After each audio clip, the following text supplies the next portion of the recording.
El sol colgaba bajo sobre el paisaje áspero de Wyoming, proyectando sombras largas cuando Elijah Thorne abrió la carta que había llegado entre un aviso de subasta y un periódico de Cheyenne de un mes atrás.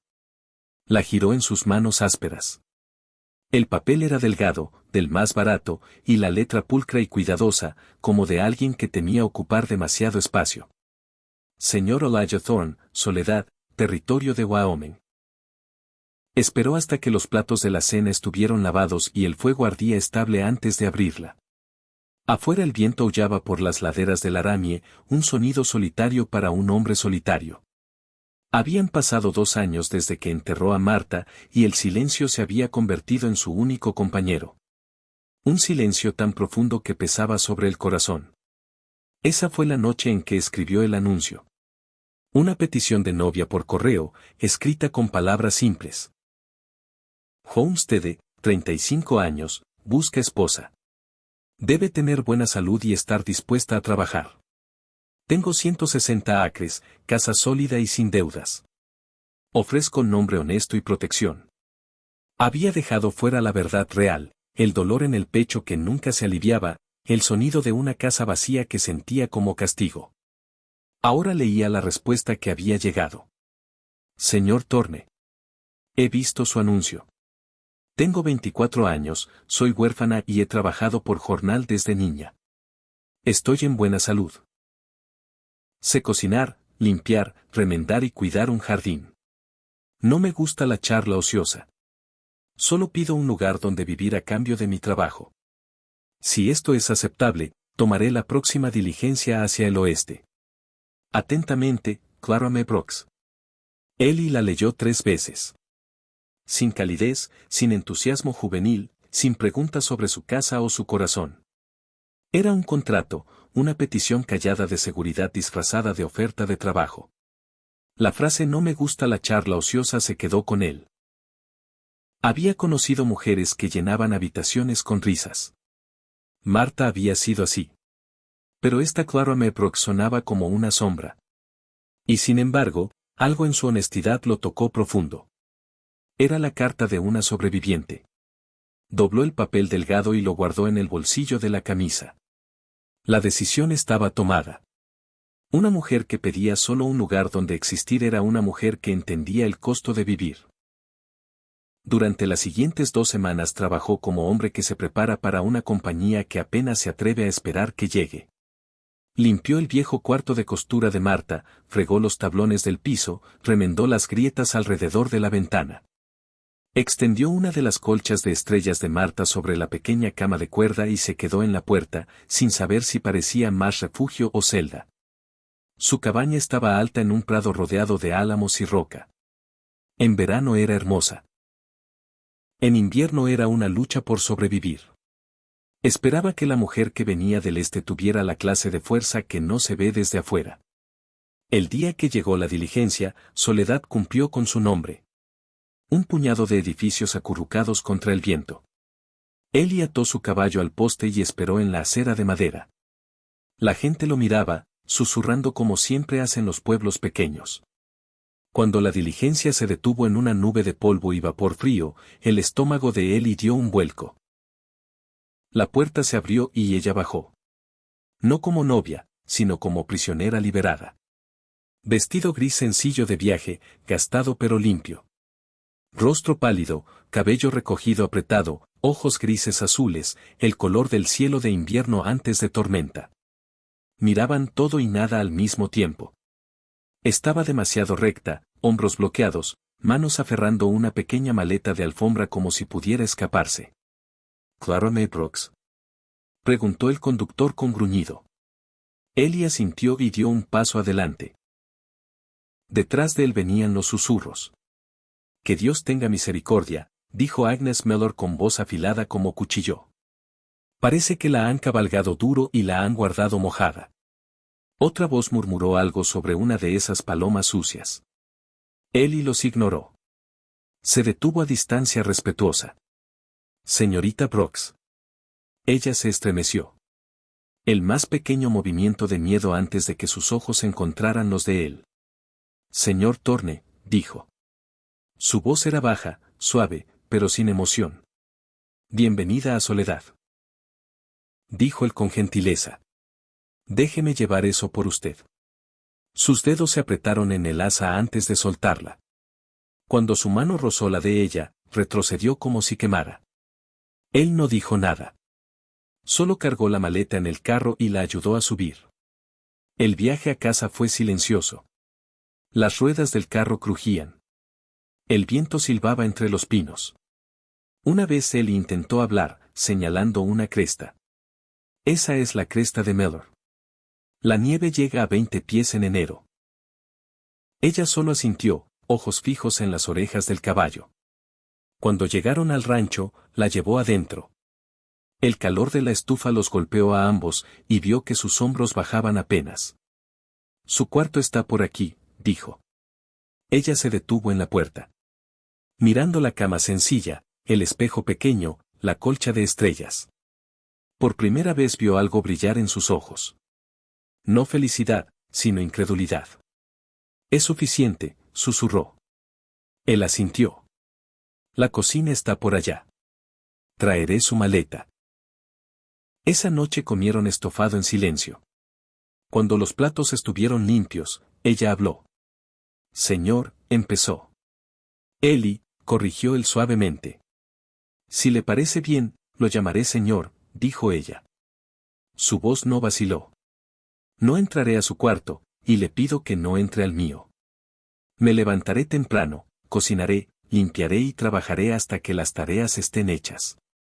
No requiero nada más que mi sustento. Eli la estudió al otro lado de la mesa. Estas no eran palabras de novia. Eran reglas de supervivencia. Como desee, Clara, dijo en voz baja. Y así empezó, una vida construida en silencio y distancia. Ella se movía como fantasma por la cabaña, su trabajo impecable, su presencia invisible. Fregaba, remendaba y cocinaba con precisión, pero nunca con alegría. Nunca cantaba, nunca sonreía. Él empezó a notar las cosas pequeñas. Cómo se estremecía cuando un tronco caía en el fuego. Como siempre se ponía con la espalda contra la pared, ojos en la puerta. Si él entraba a un cuarto demasiado callado, se congelaba. Una vez olvidó hacer ruido, y cuando entró a la cocina, ella giró con un cuchillo en la mano, terror torciendo su rostro. Él retrocedió despacio. Solo yo, dijo suavemente. Ella dejó el cuchillo y volvió a pelar papas, pero sus manos temblaron mucho tiempo. Esa noche, mientras el viento aullaba alrededor de la cabaña, Eli se quedó despierto mirando el techo. Las palabras de la carta resonaban en su mente. Trabajado por jornal desde niña. Por fin entendió que detrás de esas letras pulcras y cuidadosas había una historia empapada en dolor. No estaba callada por naturaleza. Estaba callada por necesidad. Y aunque aún no conocía la forma de sus heridas, Elijah Thorne se hizo una promesa silenciosa. Lo que fuera que la perseguía, lo que fuera que la había marcado, no cruzaría su puerta otra vez. No mientras él respirara, el invierno llegó a Soledad como un ejército, feroz e implacable. La nieve empezó temprano ese año, asentándose sobre el valle en montones profundos y pesados. Los días se hicieron cortos y el mundo se redujo al tamaño de la cabaña de Eli y el pequeño patio cercado que la rodeaba. Clara trabajaba sin queja, rostro pálido contra el resplandor de la estufa, manos enrojecidas por el jabón y el agua fría. Hablaba poco a menos que le hablaran, y aún así sus palabras eran cortas y formales. Eli no la presionaba. Había aprendido que el silencio era más seguro para ella. Pero el silencio empezó a cambiar. Ya no era solo quietud. Era frágil, como hielo delgado sobre agua profunda. Él empezó a oír cosas entre las palabras que ella nunca decía, miedo, tristeza y algo más. Vigilancia. Ocurrió una tarde cuando el viento subía. El cielo era una sábana gris opaca, de las que prometen nieve. Eli estaba en el granero revisando las trabas de los caballos antes de que la tormenta golpeara. De repente los animales se asustaron. Pateaban y resoplaban, su miedo agudo y contagioso. El ruido partió el aire como disparos. Eli se volvió y la vio. Clara estaba descalza en la nieve fuera de la cabaña, vestido gris ondeando con el viento, ojos fijos en la línea de árboles. Su cuerpo rígido, expresión en blanco por el terror. La puerta abierta detrás de ella se mecía violentamente en sus bisagras. Él se movió rápido pero callado. No gritó. Algún instinto le dijo que no lo hiciera. Tomó su abrigo de piel de oveja de la puerta del granero y cruzó el patio, la nieve mordiendo sus botas. Cuando llegó a ella, le puso el abrigo sobre los hombros. Ella jadeó, cabeza girando de golpe. Por un momento sus ojos fueron salvajes, sin ver. Luego se fijaron en su rostro y el pánico se drenó en confusión. La vergüenza llegó justo después. Ellie no dijo nada. Solo la guió de regreso a la cabaña, mano ligera en su brazo, como si pudiera romperse si la sujetaba fuerte. Adentro la sentó en una silla cerca de la estufa. Sus pies estaban azules por el frío. Sin palabra, llenó una palangana con agua tibia y empezó a lavarle la nieve y la tierra. Ella se quedó perfectamente quieta, manos aferrando la silla, mirándolo como si no pudiera entender su bondad. Cuando terminó, le envolvió los pies en una manta de lana y avivó el fuego más alto. Ninguno habló. El silencio era diferente esta vez, pesado, pero lleno de comprensión. Más tarde esa noche, mientras la tormenta aullaba contra las paredes, Ellie se sentó junto al fuego remendando una brida. Clara se sentó cerca de la ventana, cosiendo a la luz de la lámpara. Su rostro estaba calmado, pero él podía ver la tensión en sus hombros.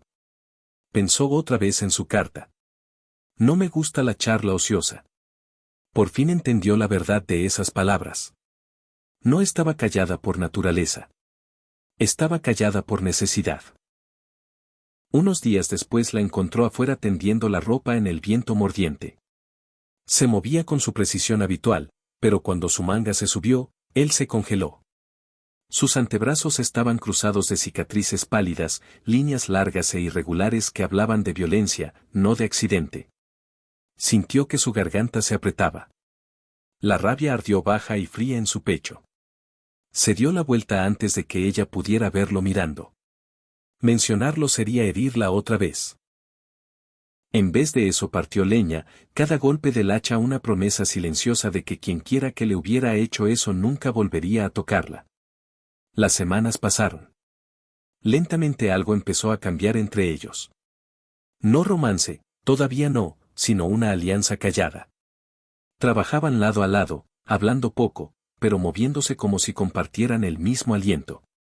El siguiente cambio llegó rápido. Una semana después el viento volvió a subir, furioso esta vez, martilleando las paredes de la cabaña. Una contraventana suelta golpeaba contra los troncos en un ritmo lento y pesado. Tump, tump, tump. Ellie despertó con el ruido y fue a arreglarla. Pero antes de llegar a la puerta oyó otro sonido. El crujido de tablones y un súbito soplo de aire. La puerta principal estaba abierta de par en par. Clara había desaparecido. El pánico lo atravesó. Agarró su abrigo y salió a la noche helada. La nieve era profunda, el viento brutal, pero vio sus huellas llevando al granero. La encontró adentro, acurrucada en el heno, rodillas contra el pecho, temblando tan fuerte que le castañeteaban los dientes. Sus sollozos eran silenciosos, rostro enterrado en los brazos. Ellie dejó su rifle a un lado y se sentó en la paja a unos pies de distancia. No habló. No la tocó. Solo se sentó. Su presencia un calor callado y estable en el frío. Después de un largo rato, se quitó el abrigo y lo puso sobre sus hombros. Esta vez no se estremeció. Al amanecer sus sollozos se habían convertido en sueño agotado. Ellie se quedó allí hasta que la primera luz tocó la escarcha en la puerta del granero. No se movió. Había entendido. Esta mujer no solo huía de la soledad. Huía de algo más oscuro, algo humano. Esa mañana, cuando el sol finalmente salió sobre la cresta, se hizo otra promesa silenciosa. Cualquier pesadilla que la hubiera seguido hasta Wyoming no encontraría bienvenida aquí. No mientras Elijah Thorne respirara. La tormenta pasó, pero su sombra se quedó. En los días callados que siguieron, Ellie vio un cambio en Clara, una paz cansada, como si lo peor de su miedo se hubiera gastado. Trabajaba como antes, pero había algo más suave en su forma de moverse, una chispa tenue de confianza que no había estado allí. Entonces llegó la noche que lo cambió todo. La ventisca los había atrapado adentro durante 2 días largos. En la segunda tarde Ellie estaba leyendo junto al fuego cuando notó que Clara se había dormido en la mesa de la cocina, cabeza descansando sobre los brazos cruzados. Las papas a medio pelar estaban olvidadas junto a su mano. Dudó. Ella había puesto reglas tan estrictas sobre la distancia, pero dejarla encorvada en una silla toda la noche no estaba bien. En silencio la levantó en brazos. Era tan ligera que le rompió el corazón. La acostó suavemente en el sofá cerca del hogar, cubriéndola con la colcha de Marta. Mientras la luz del fuego bailaba sobre su rostro, vio algo que le retorció el estómago. Bajo la línea de su mandíbula, una marca amarilla tenue con forma de pulgar. No era una herida nueva, sino el fantasma de una vieja.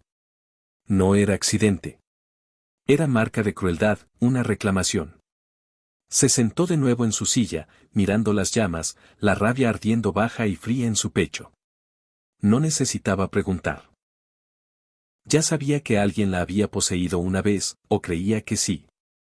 Y lo que fuera que había escapado no había sido una vida simple de dificultades. Cuando despertó, confusión cruzó sus ojos.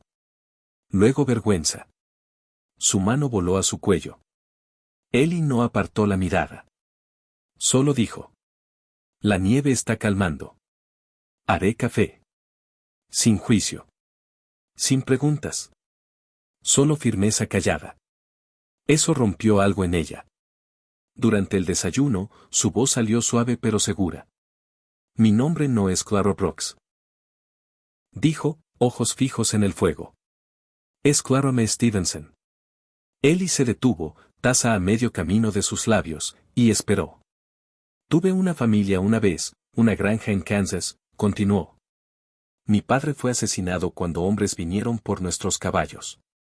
Me llevaron y me vendieron al sur. Sus palabras salieron planas y huecas, como si ya las hubiera dicho demasiadas veces en su mente. En Nueva Orleans me dieron otro nombre. Lily, dijeron que así valdría más. Le contó de una casa llena de música y perfume donde hombres iban a olvidar a sus esposas y las chicas aprendían a sonreír a través de las lágrimas. Le contó de noches que nunca terminaban y mañanas que se sentían como muerte. Tocó su cuello. Uno de ellos dejó esto, susurró. Dijo que le gustaba una chica con espíritu, hasta que pudiera ser él quien lo quebrara. El cuarto quedó en silencio, solo el crepitar del fuego. Las manos de Ellie se apretaron alrededor de su taza. La rabia subió como incendio forestal, pero la mantuvo contenida. Cuando terminó, levantó la vista, ojos huecos. Ahora ya sabe, dijo. Si quiere que me vaya, me iré. No puedo darle lo que una esposa debería. Ellie se levantó y cruzó hasta ella, luego se arrodilló junto a la silla para que sus ojos estuvieran al mismo nivel. Clara, dijo en voz baja, lo que le hicieron, ese es su pecado, no el suyo. No le debe vergüenza a ningún hombre. Su voz se endureció. Está segura aquí. Nunca volverá a ser propiedad. Sus ojos se llenaron. Una lágrima rodó por su mejilla, silenciosa y brillante. ¿Y si me encuentran? Susurró. Entonces que se vayan al infierno con la ley, dijo él, mandíbula dura. Es mi esposa. Si vienen, me responderán a mí. Ella asintió, temblando, y por primera vez le permitió tomar su mano. Después de esa noche algo empezó a crecer entre ellos. No romance, todavía no, sino una alianza callada. Trabajaban lado a lado, hablando poco, pero moviéndose como si compartieran el mismo aliento. Cuando la nieve se derritió, él le enseñó a disparar. Al principio temblaba tanto que no podía apuntar. Cada disparo la hacía encogerse. Pero Ellie era paciente. Le mostró cómo respirar despacio, cómo sostener firme.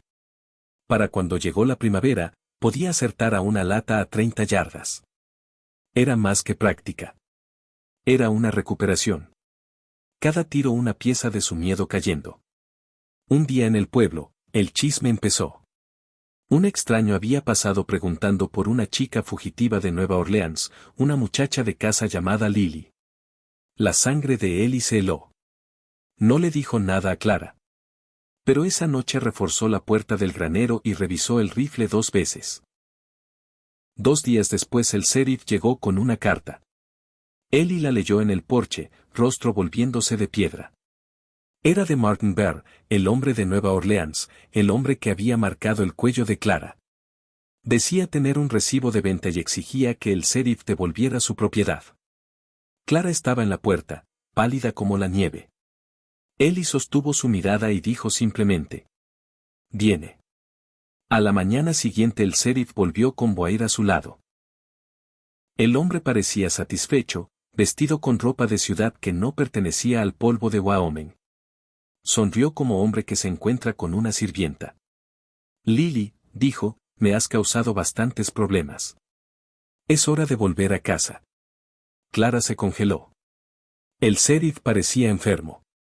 «Ellie», dijo incómodo, «tiene la ley de su lado. Hay un recibo de venta». Ellie apoyó la mano cerca de su funda, pero su voz se mantuvo calma. «La guerra se peleó para terminar ese tipo de ley», dijo. «Es mi esposa. Se queda». «No seas tonto», se burló Boair. Ellie se movió. Sin advertencia, sin vacilación. Su puño chocó contra la mandíbula de Boair. El hombre cayó al polvo antes de terminar la palabra. El ayudante del sheriff alcanzó su arma, pero la voz de Ellie cortó el aire como cuchilla. «Saca y te dejo caer antes de que amartilles». «Prueba». Nadie se movió. Finalmente el sheriff dijo ronco: «Llevaremos esto al juez». El juicio llenó el salón esa tarde. Boair despotricó sobre propiedad y contratos. Ellie habló sobre libertad, sobre qué significaba ver las cicatrices en los brazos de su esposa y conocer la verdad detrás. Contó de su coraje, de su escape, de la promesa que había hecho de protegerla. Cuando terminó, el juez rompió el supuesto recibo de venta en 2 y dijo con voz que sacudió las paredes: «Ningún hombre posee a otro. No en este país. Caso desestimado». El salón estalló. Boair salió furioso. Derrotado. Clara se quedó temblando, ojos muy abiertos. Ellie tomó su mano. Se acabó. Los meses pasaron. La nieve se derritió. Las flores empujaron a través de la tierra que se descongelaba. Clara empezó a enseñar a los niños cercanos sus letras en el porche, su risa ligera y segura. El pueblo que una vez la había juzgado ahora la llamaba la valiente Clara. Incluso Agnes Miller se suavizó, trayendo un rollo de tela amarilla para el bebé que Clara pronto tendría. Una tarde Ellie la encontró de pie en el campo, mano descansando sobre su vientre. Ella tomó su mano y la puso allí, donde un leve movimiento se agitó bajo su palma. Él levantó la vista hacia ella, ojos brillantes de asombro. Ella sonrió suavemente. «Quiero llamarla Esperanza», dijo. Él no pudo hablar. Solo la atrajo cerca, sosteniendo a la mujer que una vez había llegado a él como desconocida, rota y asustada, y que ahora se paraba completa bajo el amplio cielo de Wyoming. La cabaña detrás de ellos brillaba cálida contra el crepúsculo. Las montañas, una vez frías y crueles, parecieron suavizarse en la luz que se desvanecía. Había venido al oeste buscando seguridad. Había encontrado amor. Y al salvarla, Elijah Thorne había descubierto que era él quien había sido rescatado todo el tiempo. Fin absoluto de la historia.